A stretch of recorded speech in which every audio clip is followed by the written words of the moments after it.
তাকে বাংলাদেশে যাইতে দেয় ভাই, তারে সাজা দিছে।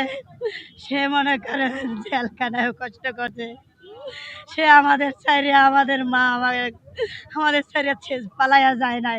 আমরা বিএমপিকে ভালোবাসি, আমার স্বামীও বিএমপিকে ভালোবাসে। আমার স্বামী দীর্ঘদিন কষ্ট করছে মাঠে, আমার স্বামী কারা নির্যাতন, সে আবদুল্লাপুর জেল গেট কেরানীগঞ্জ ১.৫ বছর জেল খাটছে।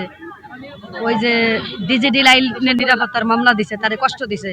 তারপর মনে করেন ওই যে ইয়াতে কাশিমপুর হয়ে আসিল, ৮ মাস আসিল জেলের ভিতরে, জেলবন্দি। কিন্তু দেশনেত্রী বেগম খালেদা জিয়া, সে মা অনেক ভালো, সে অনেক অসুস্থ, কিন্তু এই অসুস্থতার মাঝে কিন্তু তার মনে করেন এই হাসিনাই তাকে দুঃখে দুঃখে মারছে, তাকে অনেক কষ্ট দিছে, নির্যাতন করছে ভাই। তারে বাহিরে যাইতে দেয় না ভাই, তাকে বাংলাদেশে যাইতে দেয় ভাই, তারে সাজা দিছে। সে মনে করেন জেলখানায় কষ্ট করছে। সে আমাদের চাইরে, আমাদের মা আমাদের চাইরে পালাইয়া যায় নাই। কিন্তু এই হাসিনায় পালাইয়া গেছে, এই হাসিনায় অনেক ষড়যন্ত্রের শিকার। সে ওকে অনেক কষ্ট দিছে। আমাদের তারেক ভাইরে বাংলাদেশে আইতে দেয় নাই।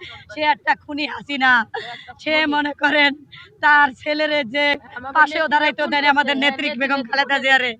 এখন মনে করেন আমাদের তারেক ভাই মনে করেন এতিম হয়ে গেল রে ভাই, তার পাশে দাঁড়ানোর মতো কেউ রইল না ভাই। তোমরা আমাদের ভাইয়ের পাশে থাকো সবাই ভাই, এই দেশের জনগণ সবাই তোমরা আমার ভাইয়ের পাশে থাকো ভাই। আমার মা হারানোর বেদনা যে কি, আমার মাই দুনিয়া থেকে চলে গেছে। আমার মার মৃত্যুর সংবাদ পাই আমি এই আর কেয়ার মেডিকেলের সামনে আসছি ভাই। আমাকে অনেক মাইসে বাধা দিছে ভাই। এখনো আওয়ামী লীগের মানুষে অনেক টিটকারি দেয় যে ওই যে যাইতেছে খালেদা জিয়ারে দেখতে যাইতেছে, কই বলো কগো, বলো না কেমন, ওরা বলো কগমকে, কিন্তু আমরা দলকে ভালোবাসি।